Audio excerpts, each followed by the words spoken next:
Hello everyone, मैं हूं आपका दोस्त डॉक्टर संदीप यादव। सॉरी, जान पहचान के लिए हमारे पास वक्त नहीं है। Coming to the point. अच्छा ठीक है, हम जान पहचान में ज़्यादा वक्त लगाएंगे नहीं।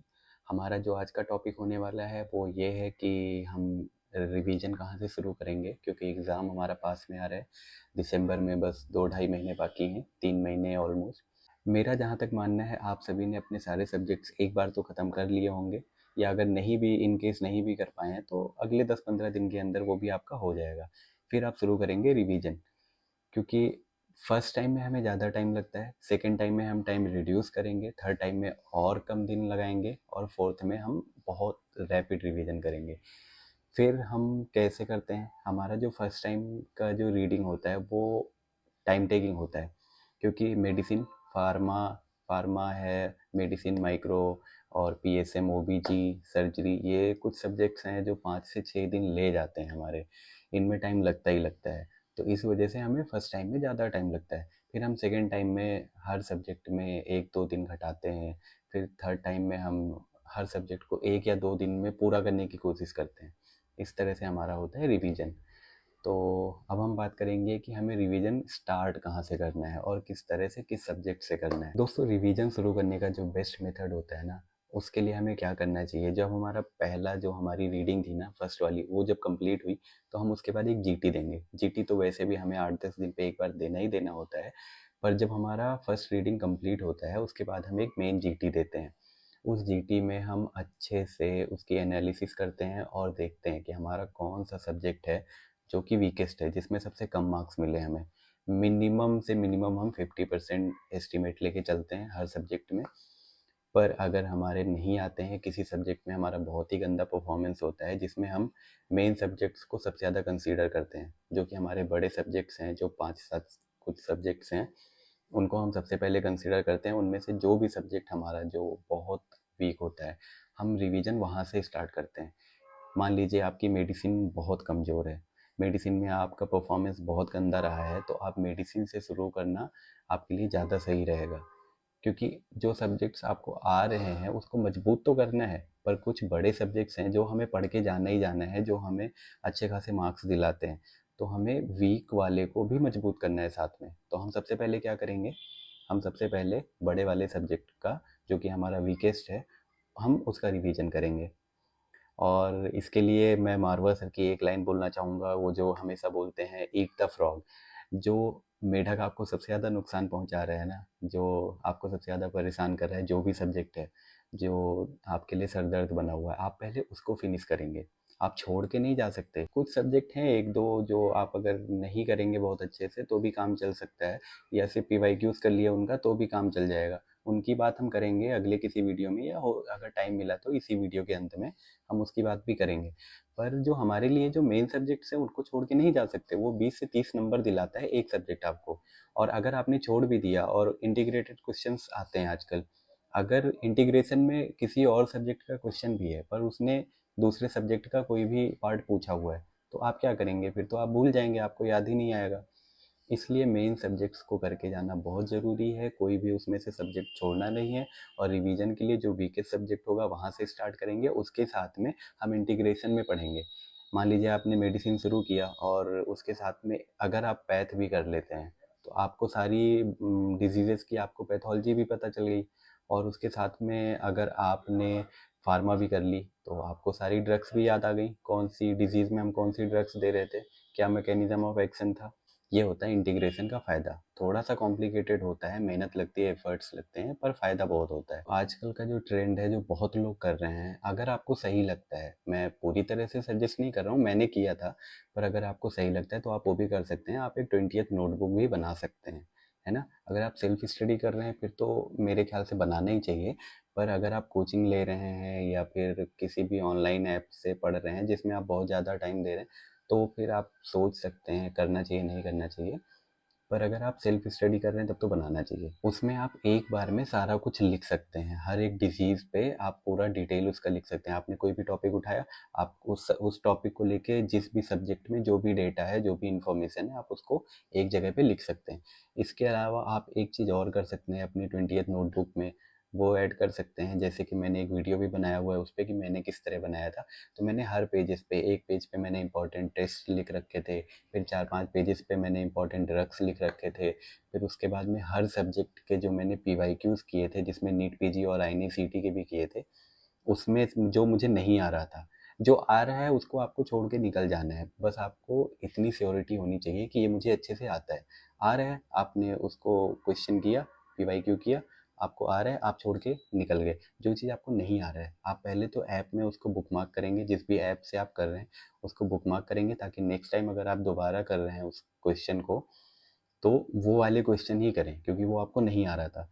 और फिर उसके साथ में वो क्वेश्चन आपसे क्यों गलत हुआ है, सबसे पहले तो वो देखिए, उसको आप अपनी 20th नोटबुक में लिख भी लीजिए। आपको डेली सुबह सिर्फ 1 घंटा देना है अपनी 20th नोटबुक को। उससे क्या फ़ायदा होगा, आपने अभी तक जो भी उसमें ऐड किया था, जो आपको नहीं आ रहा था, वो आपने ऐड किया था। अब आप 1 घंटे में वो सारा कुछ एक बार में रिवीजन कर रहे हैं, है ना? एक पे जिस पे आपने ड्रग्स लिख रखी हैं, एक पे इंपॉर्टेंट टेस्ट लिख रखे हैं, एक पे आपने इंस्ट्रूमेंट लिख रखे हैं, कौन सा इंस्ट्रूमेंट कहाँ पे काम आता है ना? कौन कौन सा मार्कर कहाँ पे क्या होता है, कौन कौन सा ऑर्गेनिज्म किस चीज़ में इन्वॉल्व होता है, ये सब कुछ आप उसमें ऐड कर सकते हैं सेपरेट पेजेस में। इससे आप एक बार में ही वो सारे डेटा याद कर सकते हैं, क्योंकि बहुत सारा डेटा होता है जो हमें याद नहीं होता है, क्योंकि हम उसको एक एक डेटा हमने यहाँ पढ़ा था, एक हमने वहाँ पढ़ा था, अब वो दोबारा हमें पढ़ना भी हो तो एक जगह नहीं मिलता है। ये फ़ायदा होता है हमारा 20th नोटबुक का और इंटीग्रेटेड स्टडीज़ का, है ना? कि आपको सारा डेटा एक जगह पे लिखा हुआ मिल जाता है और सुबह-सुबह आप आधे 1 घंटे के अंदर वो सारा रिवीजन कर चुके होते हैं। फिर उसके बाद आप पूरा दिन फ्रेश स्टडी करते हैं, नई चीज़ें पढ़ते हैं, और जो आपने आज पढ़ा है वो अगले दिन सुबह 1 घंटे में आप उसको अच्छे से फिनिश कर लेंगे। और डेली पढ़ेंगे तो वो जो आपको नहीं आ रहा था आपको याद हो जाएगा। अब हम बात करेंगे कि हमारा रिवीजन स्टार्ट कब होना चाहिए और कितने दिन में फिनिश होना चाहिए।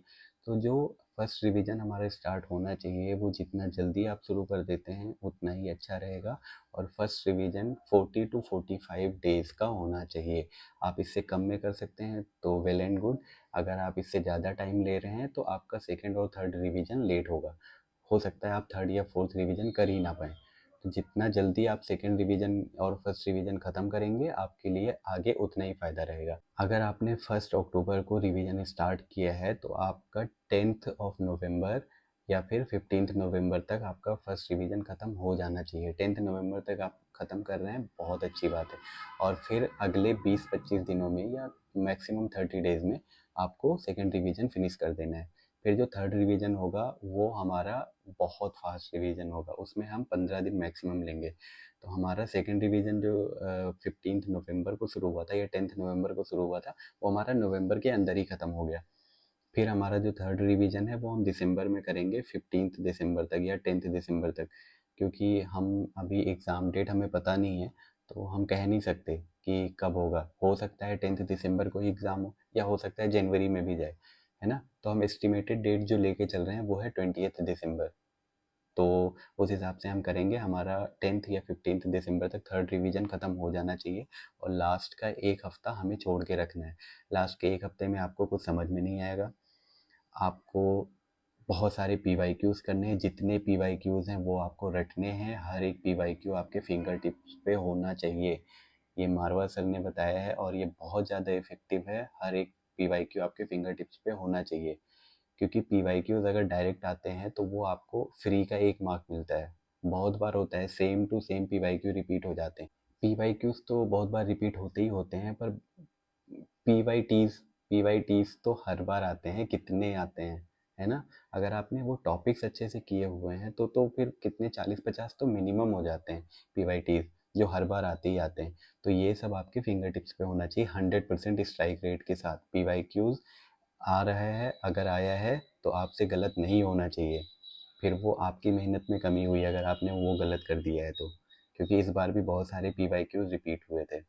तो पीवाईक्यूज़ अच्छे से आना चाहिए। और लास्ट डेज़ में हम रैपिड रिवीजन वीडियोस देखेंगे, बिंज वॉच करेंगे। जो भी हमारी रैपिड रिवीजन की बहुत सारी वीडियोस हैं यूट्यूब पे फ्री में अवेलेबल हैं, हम वो वीडियोस देखेंगे, पीवाईक्यूज़ रटेंगे, और थोड़ा टाइम तो हमारा वेस्ट जाएगा, हमें पता ही नहीं चलेगा क्या पढ़ना है क्या छोड़ना है और हमें कुछ आ भी रहा है या नहीं।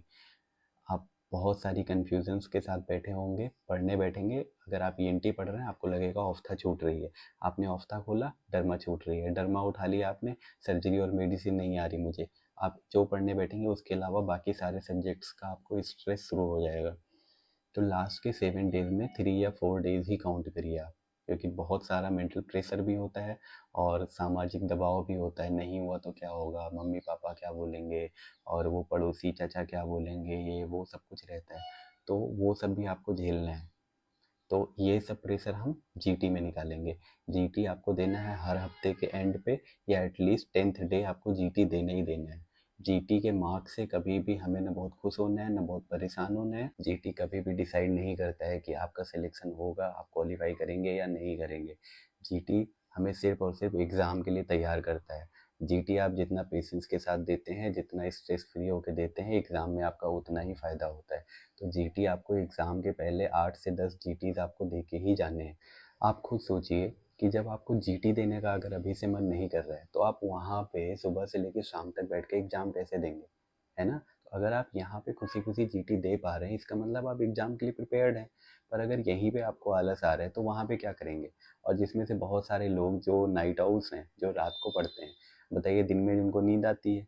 अगर उन्होंने एग्ज़ाम के पहले अपना ये रूटीन नहीं सुधारा, तो वहाँ एग्ज़ाम में तो उन्हें नींद आनी है ना? तो एग्ज़ाम के पहले आपको ये रूटीन भी सुधारना है कि आपका जो ब्रेन है, वो मॉर्निंग में अच्छे से काम करना चाहिए। आपका एग्ज़ाम सुबह में शुरू होता है, रात में नहीं होता है। तो आपका स्केड्यूल अच्छा खासा होना चाहिए एग्ज़ाम के हिसाब से। आपका एग्ज़ाम सुबह के टाइम में होना है ना? सुबह 9 बजे एग्ज़ाम आपका शुरू हो जाता है, तो आपका ब्रेन भी उसी हिसाब से प्रिपेयर्ड होना चाहिए। आपको सुबह उठ के कुछ एमसीक्यूज़ भी करने चाहिए, ताकि ताकि आपका ब्रेन सुबह-सुबह क्वेश्चन सॉल्व करने के लिए तैयार रहे, है ना? तो दोस्तों, जीटी और एग्ज़ाम की जो स्ट्रेटजीज़ हैं, वो हम किस तरह से बनाएँगे, क्या करेंगे, उसकी बात हम अगले वीडियो में करेंगे। आज का वीडियो जो था वो हमारा रिवीजन बेस्ड था। आई होप कि मैं आपकी कुछ हेल्प कर पाया होऊँगा इस वीडियो के माध्यम से, और एट लीस्ट एक आइडिया लग पाया होगा कि हमें रिवीजन किस हिसाब से करना है। इसके साथ ही अगर किसी को इस वीडियो से समझ में नहीं आया होगा, तो मैं एक रिवीजन शेड्यूल बना के अपने इंस्टाग्राम पेज पे भी डाल दूँगा। तो आप वहाँ से उसको ले सकते हैं और उसको फॉलो कर सकते हैं, इन केस अगर आपका अपना कोई शेड्यूल नहीं है।